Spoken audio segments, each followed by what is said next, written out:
बल दिया गया। हल्के के हमने ब्लॉक के पदाधिकारी बनाने थे 5, उनके लिए हम आए हैं।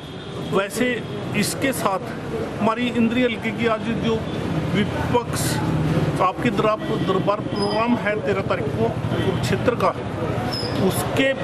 उसके तहत हमने ये मीटिंग रखी थी।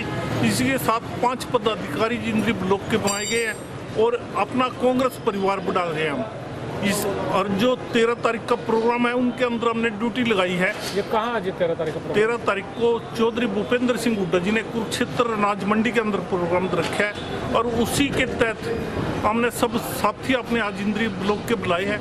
ब्लॉक अध्यक्ष हमारे हरिदास जी, हमारे शहरी प्रधान इंद्री हल्के के रामेश्वर जी, और इसी के साथ इसके पदाधिकारी और नए जो पदाधिकारी बनाए हैं उनको ड्यूटियां दी हैं कि अपने अपने काफिले लेकर 13 तारीख को जाएंगे और विपक्ष आपके दरबार के अंदर इस पार्टी ने इस जो भाजपा ने वादे करे थे उनके ऊपर विचार करे जाएगा कि वास्तव में कितने वादे पूरे करे हैं। सरकार ना तो अपने वादे पूरे करती है और सरकार झूठ सबसे ज़्यादा बोल रही है। हम उसी प्रोग्राम को लेकर भूपेंद्र सिंह हुड्डा जी जनता के बीच में आएंगे और जनता के अंदर दरबार लगा रहे हैं। और उसी के साथ दरबार के साथ साथ जो पीछे इन्होंने अर्बन एरिया में टैक्स लगाए थे, प्रॉपर्टी टैक्स और एक ट्रू वैल्यू के ऊपर टैक्स लगाए थे, जो कि एक तरह से जनता की कमर तोड़ने का काम कर रही थी। वो टैक्स जब हमारे नेता विपक्ष के नेता चौधरी भूपेंद्र सिंह हुड्डा जी ने उसकी आवाज़ उठाई तो इन्होंने 24 घंटे के अंदर वो टैक्स वापस लेना पड़ा था। हमारी जो कार्य विपक्ष का है उसको करना हमने जनता के ऊपर जो ये मारगिरी है, जनता के ऊपर जो बजट के तहत इन्होंने मारगिरी है, उन मुद्दों को लेकर हम जनता के बीच में जाएंगे और जनता की आवाज़ से ही लड़ाई लड़ी जाएगी और इस सरकार की पोल पट्टी खोली जाएगी। सरकार हमेशा जन विरोधी कार्य कर रही है। आज बेरोजगारी जो चरम सीमा पे है और जो रोजगार इन्होंने 5-7 करोड़ इन्होंने छीन लिए हैं इन पिछले 5 साल के अंदर 8-9 करोड़ लोगों पर रोजगार छीन लिए हैं। तो हम यही जानना चाह रहे हैं, अभी देने का वादा करे था हर साल 2 करोड़ रोजगार, 5 साल के अंदर 10 करोड़ देने चाहिए थे और 7 साल के अंदर 14 करोड़ रोजगार देने चाहिए थे। इन्होंने 8.5 करोड़ रोजगार छीन लिया है। और उसके साथ जो मार कोरोना के अंदर पड़ी है लॉकडाउन करके, पहले नोटबंदी में, फिर GST, फिर वैट और इसी तरह टैक्स की मार कर रखी है, इन सब मुद्दों को लेकर ये प्रोग्राम शुरू कराया है। 13 तारीख को पहला प्रोग्राम है विपक्ष आपके दरबार। अच्छा, ये जो आपने कहा महंगाई बढ़ रही है, बेरोजगारी बढ़ रही है, महंगाई तो बढ़ने वाली है और भी तेल के रेट कहते बढ़ाने वाले हैं। अभी इलेक्शन के बाद कल इलेक्शन हो गया। सरकार अपने टैक्स क्यों नहीं कम करती? जब 115 रुपये बैरल था, कांग्रेस 45 रुपये डीजल दिया करती थी, 55 रुपये पेट्रोल दिया करती थी 2014 से पहले, तो कोई टैक्सों की मार नहीं थी, सब्सिडी दी जाती थी। इन्होंने सब्सिडियाँ ख़त्म कर दी और अपने टैक्स 30 रुपये लीटर तेल पड़ता, 25-30 रुपये नेपाल के अंदर यहाँ से सस्ता तेल मिलता, जबकि भारत से भी तेल लेते हैं। बांग्लादेश में भारत से सस्ता तेल है, जबकि भारत से लीजिए तेल महंगा होगा। ये तो इनके टैक्सों की मार है।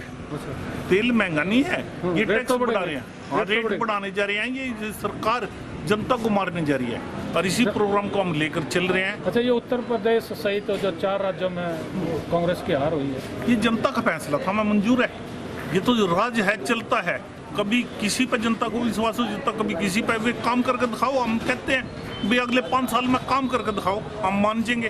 काम उनके पल्ले नहीं है, सिर्फ जाति का जहर फैलाकर। कोई संगठन में कमजोरी रही क्या कांग्रेस पार्टी की? क्यों नहीं? कांग्रेस जहर नहीं फैला सकती, भाईचारे को कमजोर नहीं कर सकती। कांग्रेस हमेशा जनता की लड़ाई को, जनता के मुद्दों को भाईचारे से सुलझाती है, ना कि जातीय जहर फैलाकर। इनका कार्य कर रहे आम आदमी पार्टी हरियाणा में भी कर रहे, अब हरियाणा की तैयारी है पंजाब के बाद। ऐसा पंजाब के अंदर सबसे बड़ी बात ये हुई थी कि कुछ नेताओं की गलती से ये आप आ गए, नहीं तो अपना आना नहीं था। वहाँ कांग्रेस थी और कांग्रेस पार्टी में कुछ नहीं। कांग्रेस के जो बड़े नेता थे जिन्होंने मलाई खा रखी थी, जब उनको कहे गए भी आप आपकी उम्र होगी 80 साल से ऊपर, आप आराम करिए, आराम करने की बजाय वे कांग्रेस के खिलाफ बोलना शुरू कर दिया, कांग्रेस के खिलाफ पार्टी बना ली। उसका रिजल्ट है और कुछ नहीं, आपका कोई महत्व नहीं है। तो हरियाणा में क्या लगा रहे हैं? हरियाणा के अंदर कांग्रेस आएगी। 2023 में निगम के चुनाव आ रहे हैं, नगर निगम के, उसके अंदर इनको आईना दिखा देंगे। और 2024 में इनके एमपी भी और एमएलए भी 10 की 10 सीटें हम एमपी की जीतेंगे और 90 सीटों में से कम 85 सीटें हम एमएलए की जीतेंगे। कांग्रेस का संगठन तो अभी 6 साल से बना ही नहीं, 7 साल से। लाखों कार्यकर्ता, लाखों पीसीसी के मेंबर हमने बना दिए हैं और ये करोड़ों में जाएंगे। अभी तो शुरुआत हुई है। हर घर से हम सदस्य बनाने जा रहे हैं पीसीसी के, और जो हम सदस्य बनाएंगे कांग्रेस के वे परमानेंट होंगे। एआईसीसी तक ऑनलाइन एंट्री है और सबके बेकायदा हम जो आईडी है, वोटर आईडी, उसके तहत बना रहे हैं, जिसमें धोखा नहीं है। न्यू नहीं है कि मिस कॉल दियर मेंबर बना लिए, वो कार्य नहीं, फर्जी काम नहीं करते। हर घर से हम सदस्य लेंगे कांग्रेस का। तो ये कब से अभियान चला? अभी चलाया ये? अभी चल रहा है। 1 तारीख को हमारी मीटिंग थी और उसके बाद अब 9 तारीख से हमारा शुरुआत होली है और अगले 30 तक कितना लक्ष्य रखे? लक्ष्य कितना? लक्ष्य तुम्हारा अनलिमिटेड ही होता है।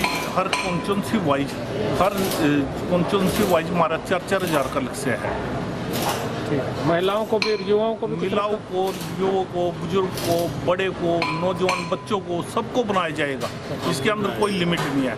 इसके अंदर औरत आदमी का फर्क नहीं और उम्र का कोई फर्क नहीं, सभी मेंबर होंगे कांग्रेस कमेटी के, कांग्रेस के सदस्य।